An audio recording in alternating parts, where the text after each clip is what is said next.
So what we're going to do, since you guys were so cool, we're going to kind of turn this into a drinking game. So Digi has brought some booze with him. We're going to kind of pass some of it out as much as we can. Every time I say the word you have to drink. And I say a lot.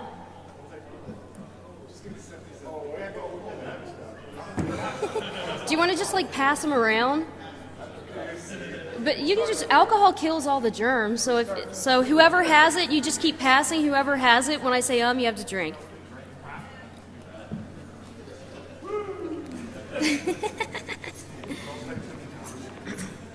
This is your official invitation to Toastmasters. Oh.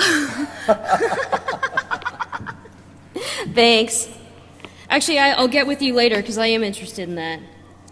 So my name is Tyler Cohen. This presentation is Look What My Car Can Do. I want to give a special thanks to Ben, Joel, Mark, Rob, Peter, Zach, Matt, Kate, Maddie, and Charles. Now, some of these people know that they helped me. Some of these people do not. So you'd be kind of surprised at how many people I asked if I could rip apart their cars, and they said no. Like, it's for science, come on. So we had to come up with creative ways to get access to these cars. This car that I'm standing in front of is a Ford Fusion 2011, and in one of the photographs, there's a little hint from where that car came from. If any of you guys can see the hint, pick up on it and say where that car came from, Zach over here will buy you a beer. So just call it out when you see it, but it's in one of the photos. All right, so this is a disclaimer. Yes, I work for the Department of Defense. This presentation reflects my own views and not any of those of my employer. Anything that I show in here or talk about potential things that you can do, I take no responsibility if you happen to void your warranties. I also unfortunately had to tailor my presentation at the last minute. I didn't want to get fired or sued by Ford. So there are things that I'm not going to be able to say, but I can hint to them. So I'm going to give you an overview, just a quick introduction. We're going to talk about the technology, avenues of exploitation, resources, and then the future. So also, I am I've had about 10 years of experience doing digital forensics. I've worked for the Department of Defense Cybercrime Center, IBM, NASA. Everyone's like, what, you did forensics for NASA? What, were you like going after people from Uranus or something? Ah. Sorry, I think that one's funny. It never gets old either. But so that's what this presentation is going to be geared toward. It's going to be geared toward a forensic analyst and what they can get from these cars, but also as a user, you have to understand that there's information that you're putting out there on these cars that is giving away stuff about you. So cars are not just for transportation anymore. They are now becoming entertainment centers, communication hubs. These vehicle systems now store and stream digital content, and they're used as communication mediums. So it's not like the old days where your car was just your car. This is now, in today's world, people want to be connected to their social networks. They want to be able to find everything. They want access at their fingertips, and they should. I do too. So manufacturers are coming up with really innovative ways to market and sell vehicles. Emphasis has been on technology, integration, and safety. And Ford has been leading the way since 2007 with the inclusion of the Microsoft Sync system in its vehicles. So I kind of look at Ford as what Apple did, how Apple reinvented the digital music players. Ford is paving the way for cars. So their systems are much more advanced than any of the other systems. So what are the designers thinking when they're designing these cars? Obviously, they're concerned about safety, but aside from safety, Ford is really concerned with digital rights management. Now, since they're using the Microsoft OS, we know that it's Microsoft DRM technology. Now, I bet you there's some of you in the audience who are experts at DRM vulnerabilities and cracking and know a bunch of research that applies to that. But basically what I'm saying is that the Microsoft DRM is vulnerable in ways, in any way that Microsoft DRM would be vulnerable, it's vulnerable in this capacity too, because it's using the same technology. Designers are also thinking about connectivity, user to user, and car to car, ease of use, you just want your stuff to work, and reliability. So what do I mean by connectivity? Cars are really concerned with users connecting to their user stuff. Your gadgets and their functions are being integrated into your driving experience. So I want my content and I want it now. I want all my music that's stored in the cloud and I want to be able to access it wherever I am. I want to be able to connect my phone and have it stream all of my information. I want to be able to use voice dialing. I want it all just there. I want it to be easy. And then you also want to have be connected to your user environment. You want to have your social applications available to you, and you want your car to do it. My car, why shouldn't it give me the cheapest price of gas? Why shouldn't it tell me happy hour specials?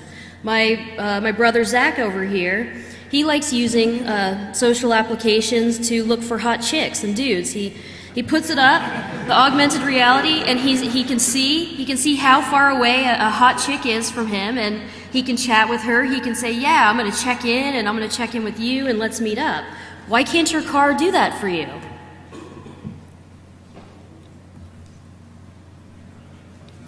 Ease of use, your stuff should just work.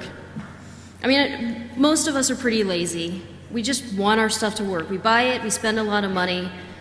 There shouldn't be any issues. So the car companies are moving toward driving, not interfering with your social life, and things just working.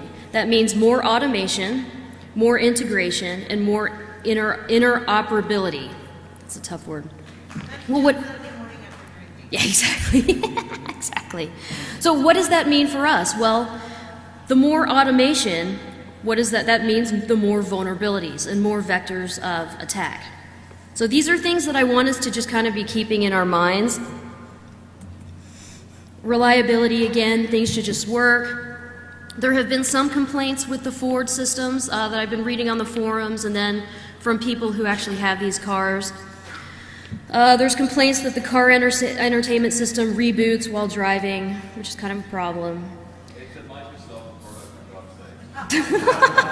Actually, not all of it, as you're going to see in a second, not all of it is. Changing songs shouldn't take 15 seconds, and stored data should be accurate. I know that you guys are all familiar with that story. I don't know if it's a true story or not, but woman was using her GPS data, and it essentially told her to drive off a cliff, so she did, and she died. I don't know if that's true or not, but basically you want your data to be accurate, so stuff like that doesn't happen. All right, so what are users thinking? They're thinking we want safety, again, ease of use, and connectivity. Something that they should be thinking about is confidentiality of their data. There's a lot of data that I'm going to show you is actually stored on these devices.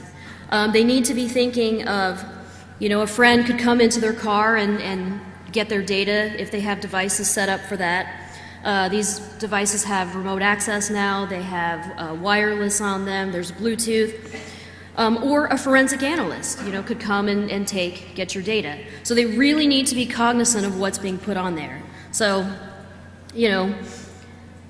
if there's photographs or things on there that you don't want to be found, just don't put them on there. I mean, simple as that. What are hackers thinking? Well, what do hackers do? They make something do what it's not meant to do. So some things that have actually happened, some things that are going to be happening probably in the future. Controlling the car remotely. So using the wireless, the communication system is connected, and that's been proven, I believe, at this conference, and then there was a study, a school study, where they dealt with the tire pressure. It's been proven that these communication systems are connected to the car's onboard computer. So it is very possible to get a piece of malware, get it in through the communication system on the car, and then control the car. You can stop it, start it, really whatever you want to do. So hackers and good hackers, black, white hackers, they're both thinking about protecting or stealing personal data. So again, there's a lot of data that you have on this device. You really have to think of these devices like a computer. Anything you wouldn't want to put on your computer, you don't want to put on your car. Side channel comms. These cars can be used as communication devices when speaking to other cars. And I'm going to show you at the end of this presentation the IntelliDrive, which is coming out in about 5 years. And cars are broadcasting Wi-Fi coordinates, and essentially you can use this for communication. You can use the Bluetooth for communication, you can use the wireless for communication, and you can do these in such a way that your traffic is not necessarily going to be intercepted. And I'll let you guys kind of ponder that one. Use these cars as peer-to-peer devices. Share your music, share your content. Surveillance. I can get something in the car so that I can monitor the car. I can see where it's been.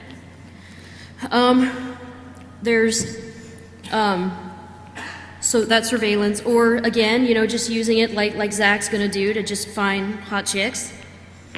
It can also be used, these vehicles, for propagating viruses and malware. So my vehicle, get it, vehicle for propagation, because it's a vehicle. Yeah. So you can use this car, and this car can actually be a virus that is infecting other cars as I drive past it. These are just potential things for the future, but not that far off in the future. And then forensics, which is where I kind of come into this, and that's where the rest of this presentation is going to kind of go. Oh, and if anyone has any questions, please just jump in.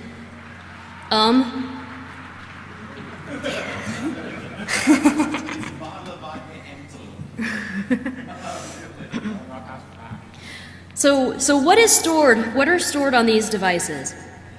Now, these systems can store navigation data, where you've been, where you're going, can save track data, save locations, previous destinations, which is a good thing too, because you kind of have to find that mix between privacy and then usability. I personally like it saving my data, because then that way I don't have to type it in, because I never remember addresses and it's just already there. Phone-related information, when you pair your phone up, it's going to save the Bluetooth MAC ID, pretty much most of the information on the phone. Your contacts, call logs, SMS messages, call history, saved numbers, that's going to be maintained. So, hint, if you rent a car from like Enterprise, Hertz, or whatever, and you pair up your phone, just make sure you delete the profile. It's not going to be completely gone, but at least it'll make it a lot harder for someone to get your data.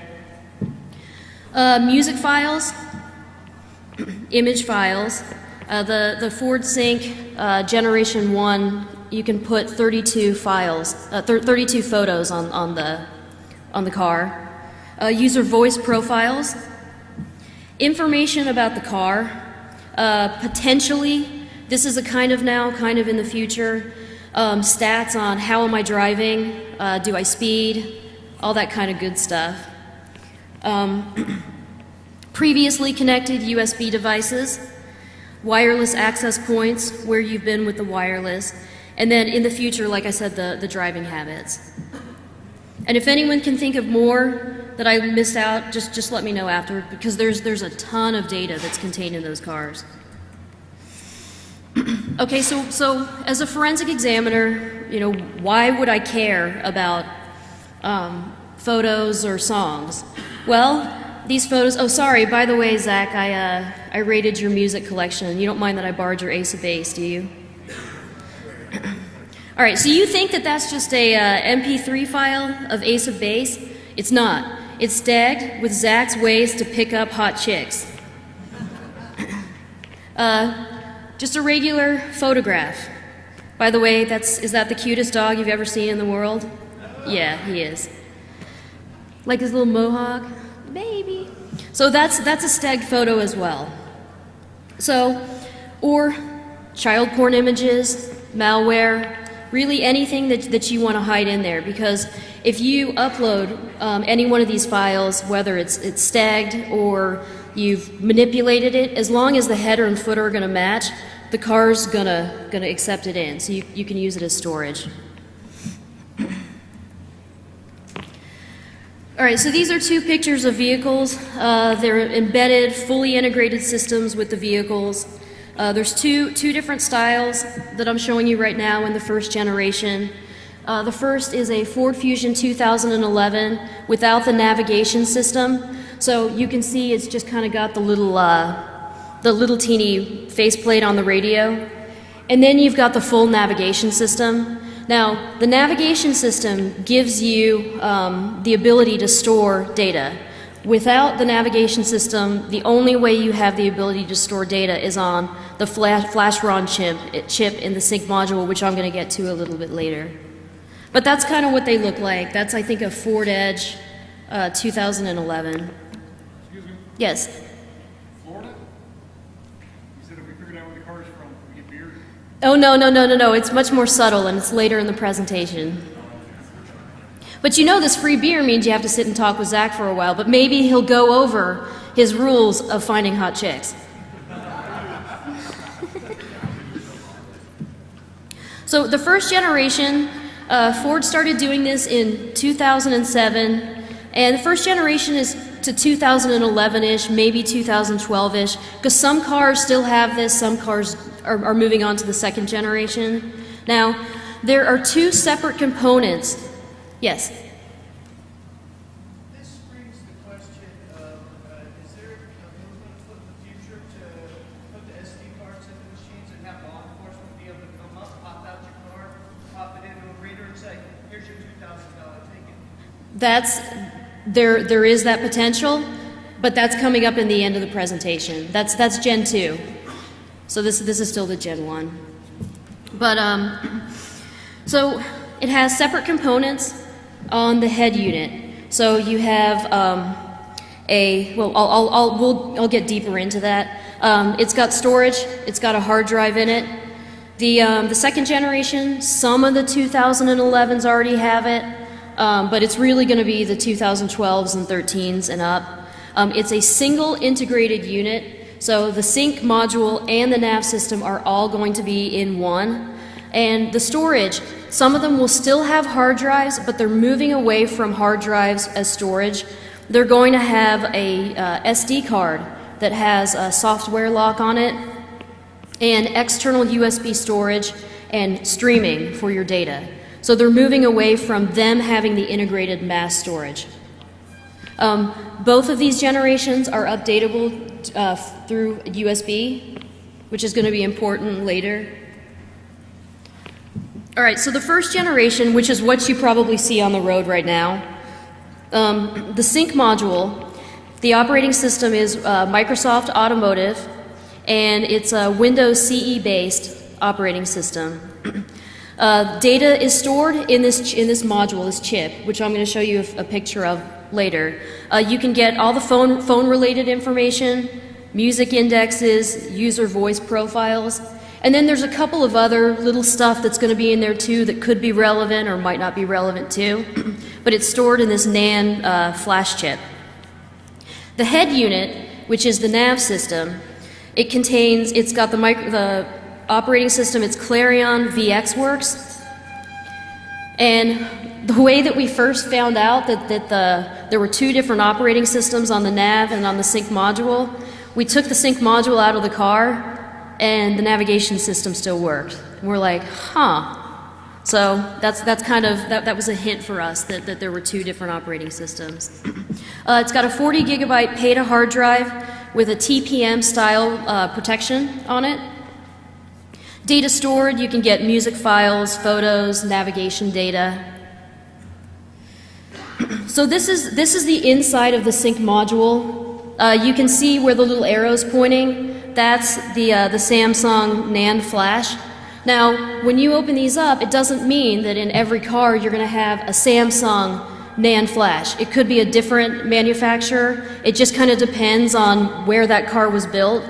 But it's going to be in roughly the same place, and it's going to work the same way. So, again, this is going to contain the Microsoft operating system, previously paired Bluetooth information, contacts, call logs, SMS messages, phone history, saved numbers. So it is of relevance if you're a forensic examiner. If you're trying to hide the data, it's also of relevance because you don't want it to be accessed. So you want to, again, delete the profile or wipe it or whatever. Now, I don't know how many of you guys have done a lot of work with doing forensics on NAND flash, but it's not fun. So what you have to do is, there's a few ways you can do it. As you saw, there's a spare USB port on this device that you could try to acquire the NAND flash from. We actually didn't do that, so I don't know. There's also the JTAG ports right over here, kind of at the bottom. You can see them. We also didn't do that. What we did was not what we did, because we didn't do anything necessarily, remember, hint, hint. But what could be done is you could take the chip, you could remove it, put it in this flash pack device, stick it in one of the sockets that it fits, and what's going to happen is it's going to spit out a binary file.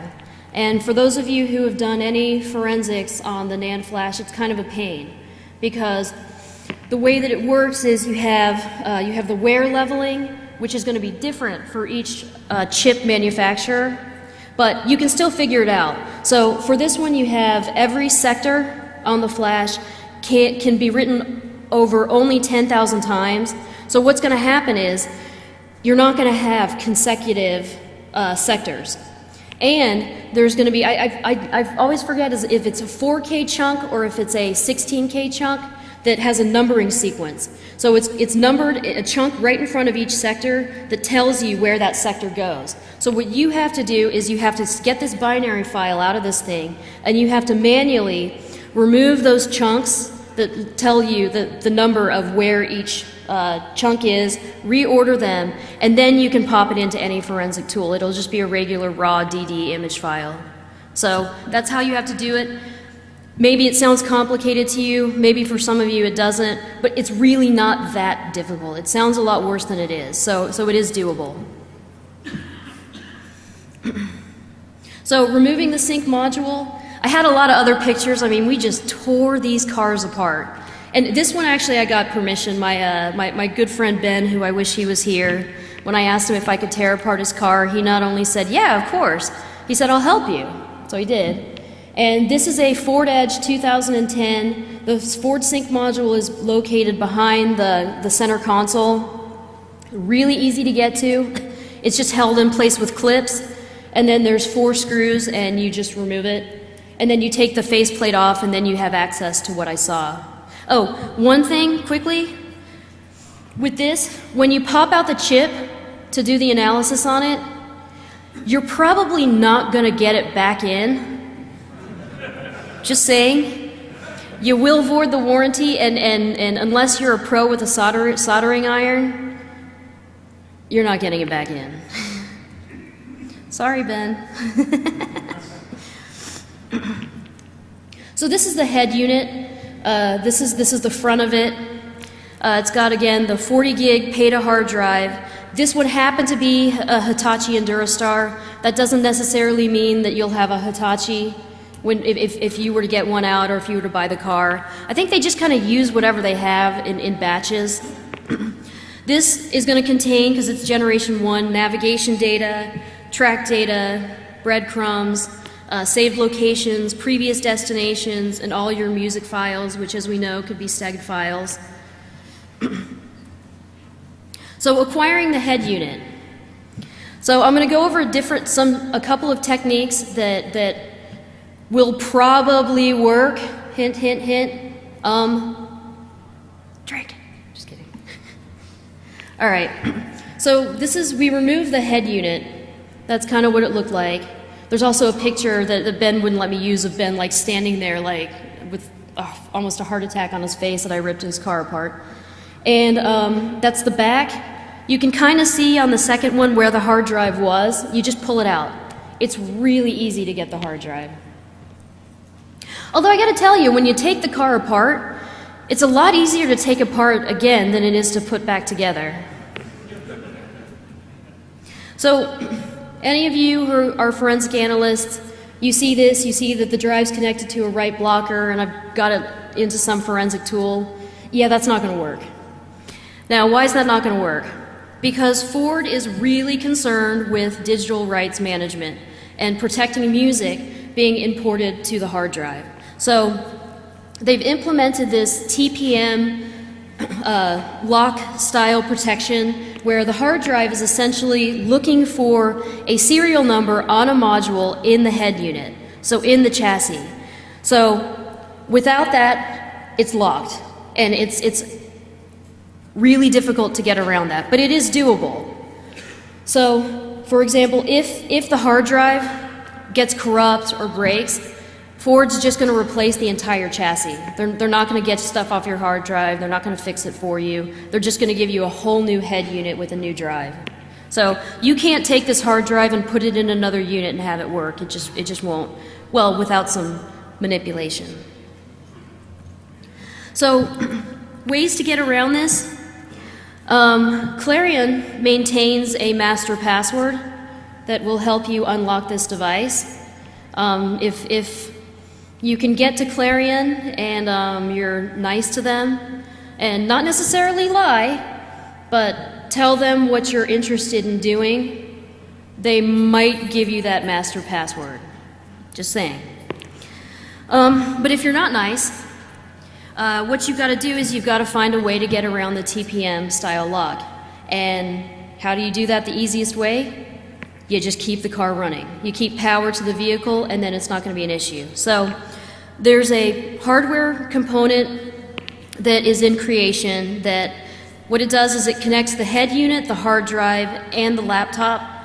So you can actually image this device. You can see in that map it's a middleware component that keeps power to the car, so the car's still going, so you can just image it like you would normally image a drive. And that's probably the easiest way to do it. Now, my favorite way to do this, and you might want to look at these pictures because they're interesting. Hint, hint.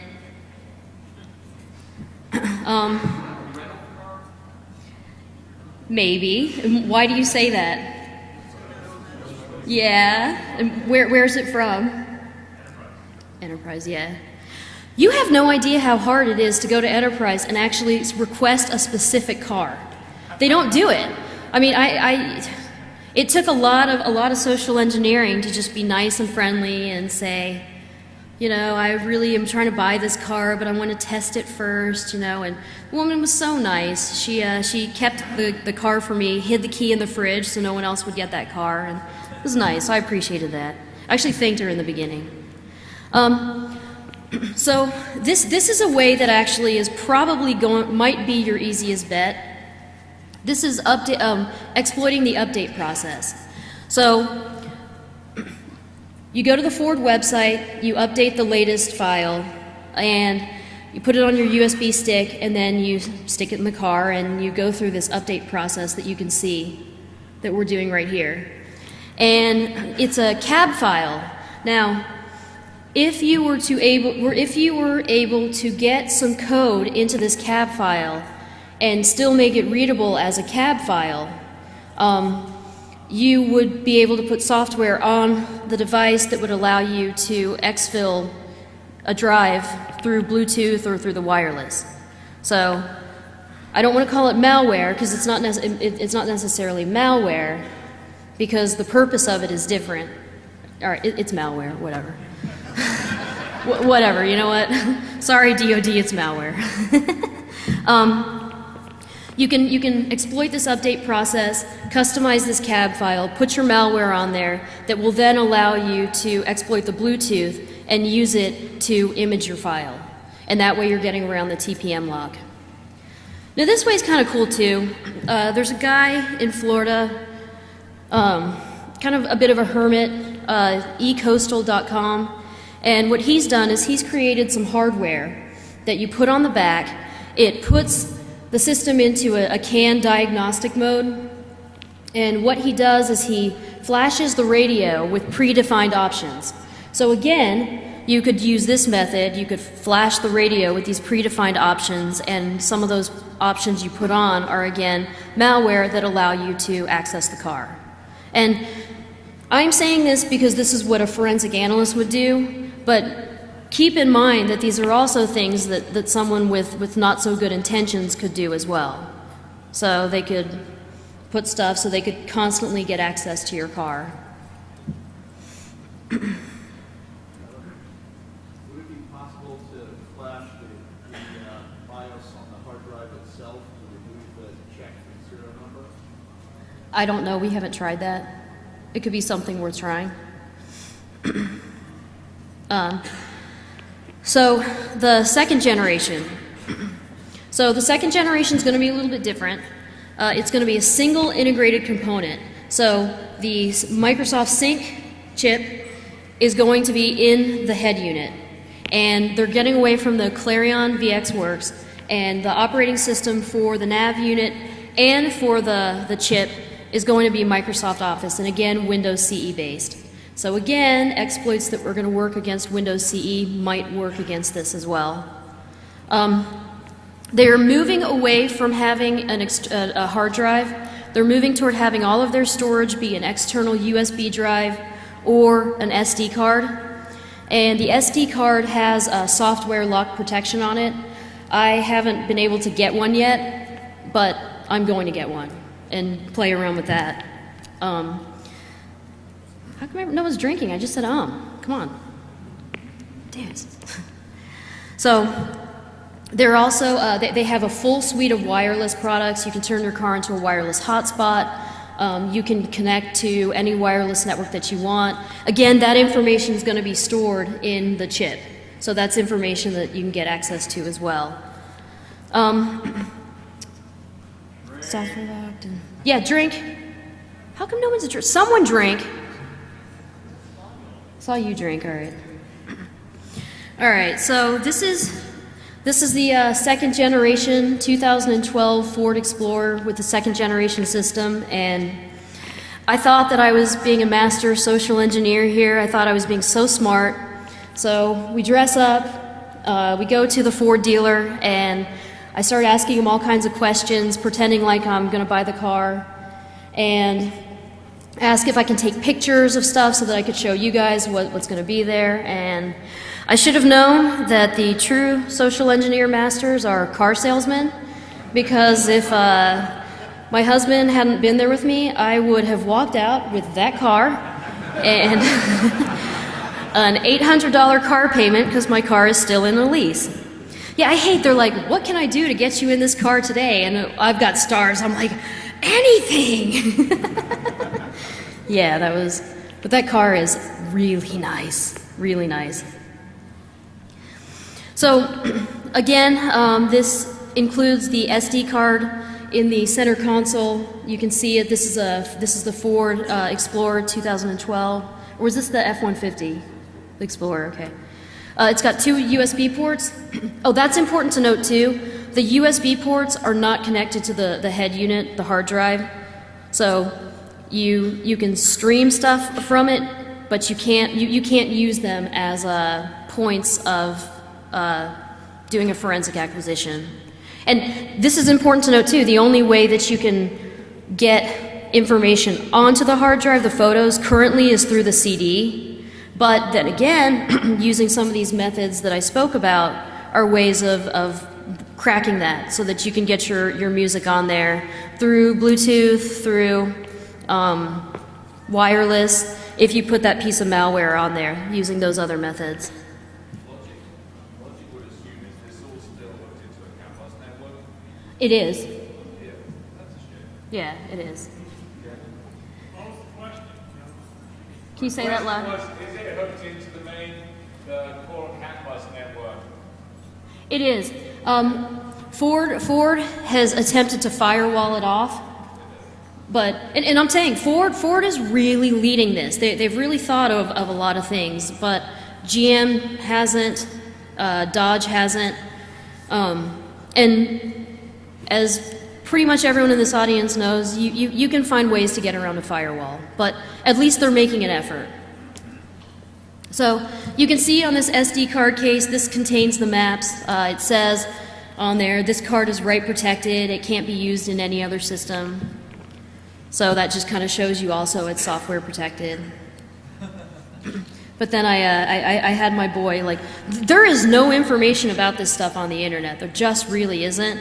So we had to do a lot of work. And Ford dealers know nothing about this because they ship out the systems to Clarion or to some other radio manufacturer, and they just bring them back. Like, no one fixes them.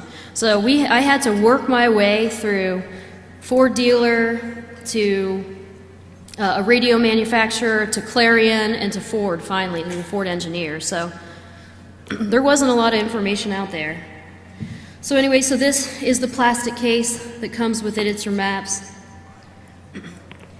I think you can see that. When the card is not in, the navigation system will just not work. So you have no access to your nav data. And since this is an all-in-one component, you need that SD card in there. So I think one of these is a SD card fault. You need to insert it, and then the other one says it's now enabled so it can work. This is kind of an okay picture. I mean, the guy was like standing over me, like telling me all the options on the car. So I'm like sitting here drooling while Matt's like trying to lean over me to like take photos. So this is just showing you what it looks like, the second generation. The wireless and internet is what I was most interested in. So you see, you've got your Wi-Fi settings, USB mobile broadband, Bluetooth, and then the prioritized connection methods. So you have a lot of options here. Oh, it even has a nice little map that kind of shows you what you can do too. And then here, this is just to show you the wireless options. You can go to Starbucks and get on their network, and I don't know, I mean, I guess this really means you could really do war driving because you're in your car and you're driving. Hey, I think I'm funny, yeah. So, again, I haven't done a ton with the wireless, but I will tell you that most of the wireless hacks that you've seen at this conference, that you know about, that you've researched about, they're going to work here. So, again, what my concern is I saw this CSI episode, which is the way they did it wasn't accurate, but what they said kind of was, that they had a hacker who wirelessly got into a car, and he was able to make the car drive to some location that a guy ended up getting murdered at, or something crazy like that. But there are ways to get in wirelessly to the car and eventually control the car, as these young gentlemen will probably be talking about later today at 3. So just kind of be thinking about that. So what's the future? So future integration. One thing that I'm kind of interested in, and I'm sure is going to happen, is what I had told you, what I had mentioned before, using your car itself as a virus. Whether you send the virus out over wireless, Bluetooth, or this new IntelliDrive that I'm going to show you, or various other methods. I mean, it's kind of cool, but it's kind of scary too. I mean, you could set up some kind of hotspot and have someone drive by and their car just shuts down. And using the car as a communication channel. Say 10 minutes? Wow, all right. Say I had something that I had to talk to Matt about, and I didn't want for Zane to be able to read it. So I use my car and his car, and we communicate on a protocol that Zane might not be looking for. And obviously that's not something you'd really use it for. You broaden your mind, like think about it in you know, covert channels, ways that you need to hide your data. So I'm going to show you this video because it's damn cool. And this is showing you the future of this IntelliDrive.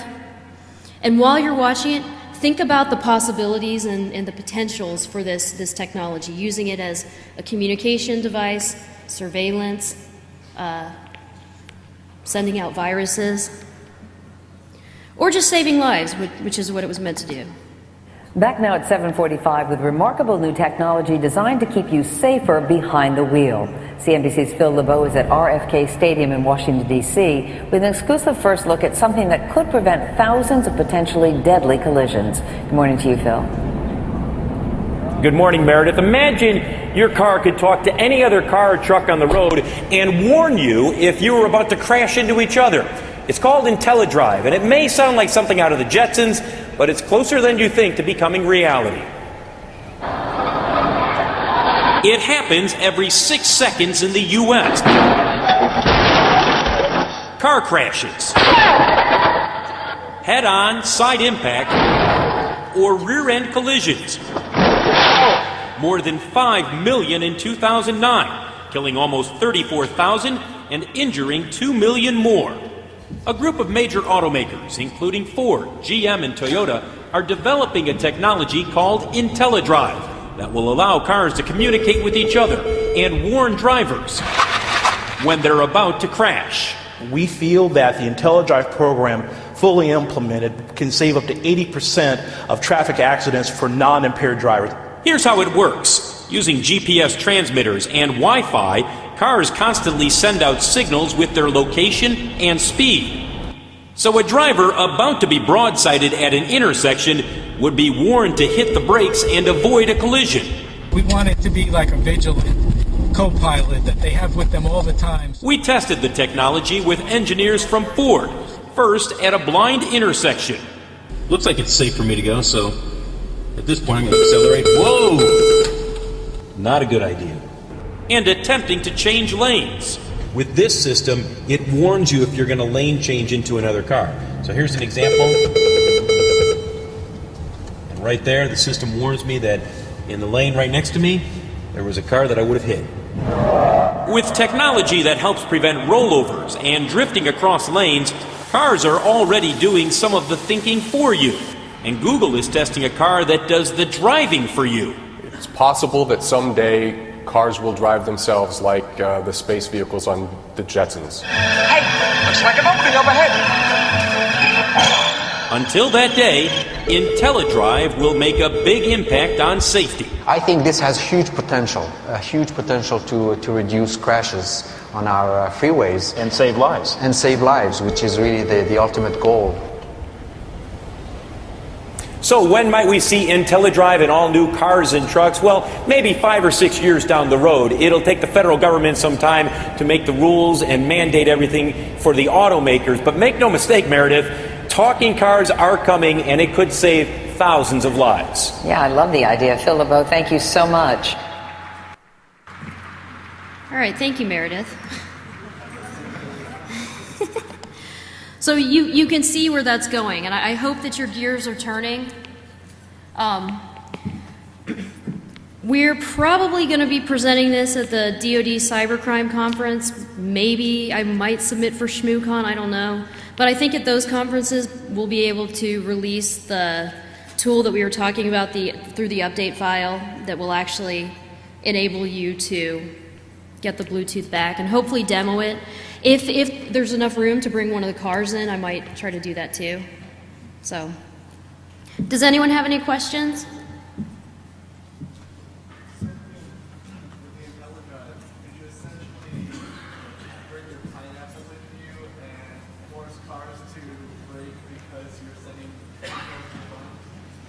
Yeah. See this. Will you say that louder? Oh. He wanted to know if you could go get one of the pineapples and use it against cars. Yes. The answer is yes. And any other questions?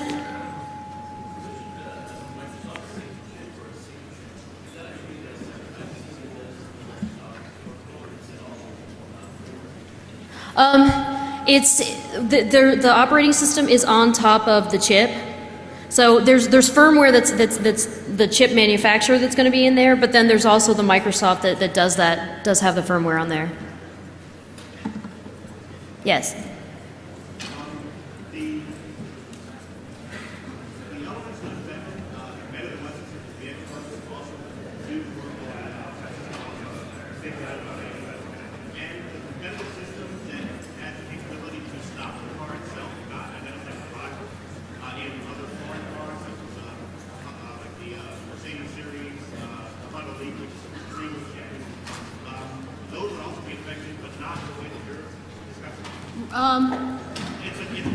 Yeah, not in the exact way, but yes, every car is affected. Every car that has these systems is affected. Hey, before you guys leave, wait, stop. Which one of you guys was the one who picked out that was an Enterprise car and gets to have Zach buy you a drink? Who was that? It was you? Oh, come on up to the front then. My time? 3 minutes? All right, any other questions? All right, thank you.